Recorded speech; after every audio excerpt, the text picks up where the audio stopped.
Ojalá. Ilusión compartida. Deseo vivo, esperanza que convoca voluntades. Mejor aún, compromiso, asumir ideas, desafíos y ayudar a pensar. Ojalá también es tarea nuestra y suya, convertir ilusión en realidad de bienestar. Con ustedes, despuntando el día, ojalá.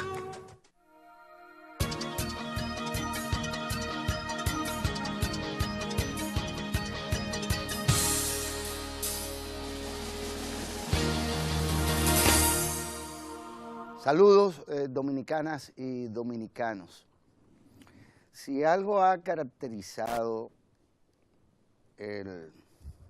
la administración del presidente Danilo Medina, que ya arriba en este año a su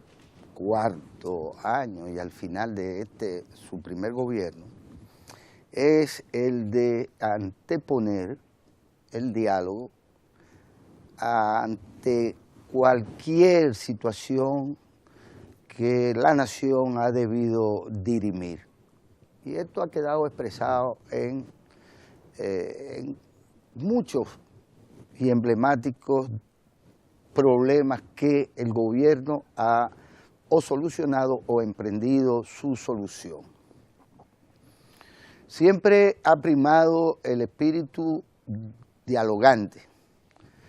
el espíritu de asociatividad desde la gestión pública y hacia la sociedad.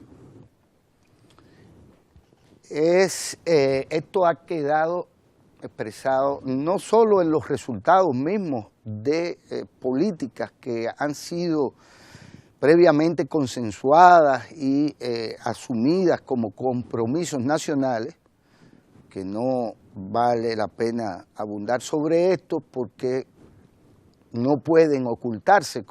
taparse, como bien diría el presidente Danilo Medina hace apenas 2 días. No obstante, hay sectores nacionales de distinta naturaleza y por distintas razones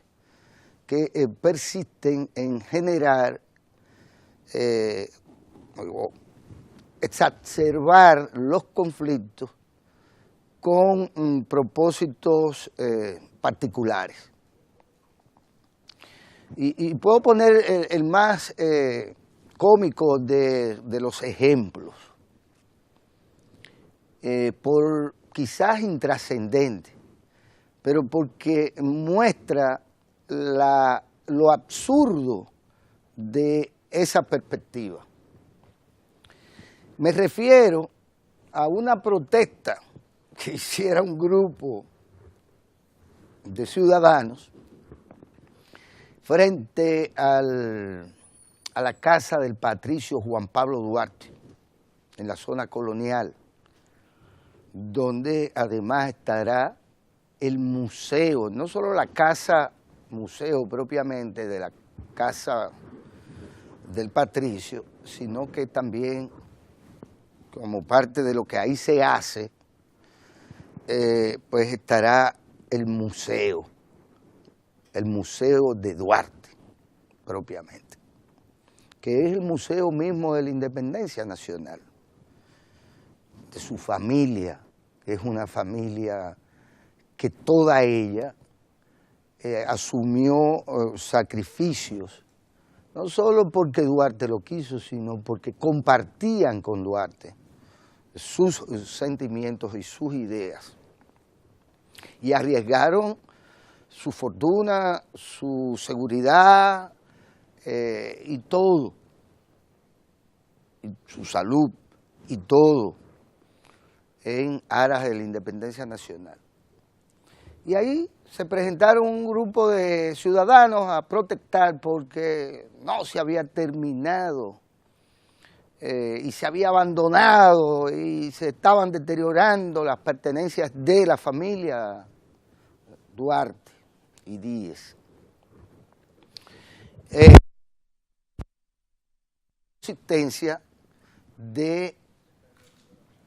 Mostraba la inconsistencia de del gobierno con respecto a lo que se asume y no se resuelve. Y ayer mismo el señor ingeniero Francisco Pagán, pues podía aclararle al país a través de un medio de comunicación radial muy conocido, presentando el intercambio de cartas con el presidente del Instituto Duartiano, el distinguido señor Saviñón, presentando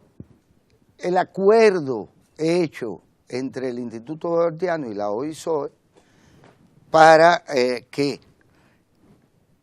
los aprestos de modificación, de conservación y de, si se quiere, de rehabilitación en general de la Casa de los Patricios se hiciese como parte de del último tramo, o en el último tramo, de la intervención que ahí se lleva a cabo, que previamente consiste más que nada en la construcción de la casa museo o del Museo de Duarte, del Instituto Duartiano, y que luego entonces se procediera en esa última parte a la rehabilitación, acondicionamiento, etcétera, de la Casa de Duarte. Es decir, fíjense, hay un acuerdo preestablecido institucionalmente, se sigue una ruta crítica que a solicitud del presidente del Instituto Duartiano y se está trabajando. Se está trabajando. Sin embargo, hay un grupo de ciudadanos, con todos sus derechos, claro está, protestando porque no se había terminado la Casa de Duarte. Bueno, a nosotros personalmente nos parece ridículo que se asuma este tipo de proselitismo. Es decir, vamos a protestar para dañar, vamos a conflictuar, vamos a valernos no de la verdad, sino de la manipulación que cualquiera puede hacer de cualquier hecho o acontecimiento. Va desde eso que acabo de mencionar hasta la expresión de la irracionalidad misma cuando se apodera del cerebro de un colegio, en este caso del Colegio Médico Dominicano. Y hay que reconocer que quizás sea injusto cuando se considera que es en el cerebro del Colegio Médico Dominicano, que es un todo, de una clase muy diligente, profesionales imprescindibles de la nación, en todo el sentido de la palabra, sino que se apodera de la mente de Waldo Ariel Suero, que obviamente llega ahí a propósito de haberle vendido a quienes le eligieron en este colegio, haberle vendido como el hombre que iba a incendiar las praderas y iba a conquistar en una épica propia, a conquistar nuevas aspiraciones de la clase del colegio. Él ofreció eso y políticamente hubo gente que entendió que había que apoyar eso, ese discurso incendiario, poco dialogante, político, porque es en parte también esto de a Dios rogando y con el mazo dando, como parte de una estrategia de negociación entre gente que está en guerra.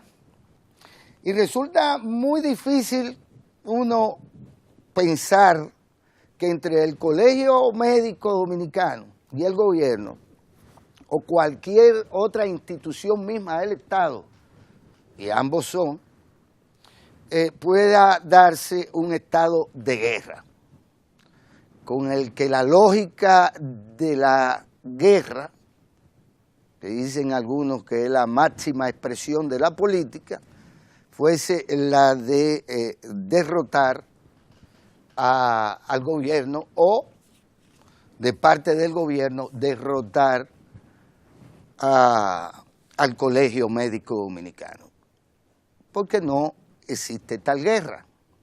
Sin embargo, frente a toda o contra toda lógica ciudadana, contra toda lógica del diálogo, que es lo que ha caracterizado la administración del presidente Danilo Medina, y en este caso al sistema de servicio de salud, nacional de salud, que es quien además tiene que asumir estos procesos de negociación en la mesa del diálogo, pues se esté promoviendo en medio por igual de una emergencia mundial, porque la Organización Mundial de la Salud ya ha advertido al mundo que está expuesto a los estragos que pueden causar estos virus con los cuales nosotros hemos venido coexistiendo permanentemente y que al igual que quizás la población humana han ido modificándose, pasando del simple dengue a la chikungunya, y de la chikungunya a esto, al tal Zika, y permanentemente, no solo mientras estos vectores estén dados, sino en tanto los virus evolucionan por sí mismos y ante lo que les rodea, estaremos permanentemente expuestos a esto. Pero ahora mismo hay un estado de emergencia con respecto a esto, decretado, por así decirlo, por la Organización Mundial de la Salud. Pero además, porque resulta tan irracional que cuando más acciones se llevan a cabo e inversiones se llevan a cabo en todo el territorio nacional, no solo en materia de educación, sino particularmente en materia de salud pública. Y se han tomado grandes medidas y decisiones de parte del presidente mismo para la solución de los problemas del sistema de salud pública y del sistema hospitalario del país. Hay 57 grandes hospitales que están siendo intervenidos hasta prácticamente ser nuevas instalaciones dotadas de absolutamente todas las condiciones para brindar un mejor servicio de salud. Esto no quiere decir que todos los problemas de ese servicio ya estén resueltos, incluso a partir de las inauguraciones que recientemente se realizarán de estos centros hospitalarios. No, estamos hablando de 60, si mal no recuerdo, centros de diagnóstico en lugares estratégicos, porque naturalmente están llamados a dar servicios de altísima tecnología a los más pobres. Por lo tanto, hay puntos distantes donde la población por demás carece de ingresos que le permitan acceder a este tipo de servicios y a los costos de la búsqueda de esos servicios. Centros de diagnóstico en la frontera, digamos, o centros de diagnóstico en Higüey, o en muchos otros lugares, puntos del país, que estarán conectados satelitalmente a una central de procesamiento de las imágenes que se les toman a los pacientes en estos centros de diagnóstico, que son de amplio espectro en el sentido de que no es como, tómale una radiografía. No, centros de diagnóstico dotados de los equipos sofisticados a los que solo tienen acceso actualmente, y hay que decirlo, los segmentos de la clase media alta, de altos ingresos, y con grandísimos esfuerzos familiares, todo el que se ve en una situación familiar catastrófica por una patología o por una enfermedad o por un conjunto de estas enfermedades. De tal suerte que el gobierno puede decir, solo con esto, y no habría que hablar de muchísimas otras cosas que tienen que ver con el sistema de salud pública. El gobierno puede mostrar su voluntad, no solo de diálogo, sino su inversión de esfuerzos, de recursos, para elevar la calidad de la salud pública del país, y lo va a hacer junto al país, a través de su ley de presupuesto y de gasto público, y que se discute, que se planifica, que se coteja, no cuando a cualquier gremio se le ocurra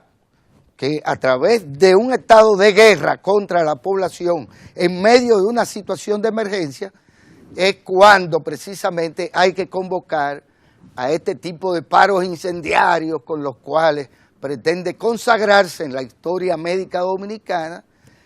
el señor Waldo Ariel Suero, distinguido doctor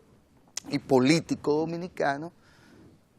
que bien parece que no ha entendido él mismo que las cosas han cambiado, que están cambiando, que no son como antes, que el absurdo ya no tiene cabida en un esquema de gobernabilidad donde el diálogo y las mesas de negociaciones son las únicas posibles, y donde no se juntan adversarios, sino representantes de distintos intereses, entre ellos los públicos, encarnados particularmente por el gobierno, por el poder ejecutivo, por los poderes del Estado en general, y los particulares, incluidos los de la clase médica dominicana.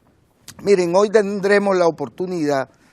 de recibir al vicepresidente ejecutivo del Consejo Nacional para el Cambio Climático, el señor Omar Ramírez, quien junto a Ramón Tejeda Rip, pues estará conversando sobre estos temas que también tienen que ver, incluso, vaya usted a saber, hasta con el Zika, sobre temas de gran actualidad como los asociados al cambio climático y por igual a las políticas del gobierno para afrontar este tema, pues nuestro compañero Ramón Tejeda Rip junto a Omar Ramírez.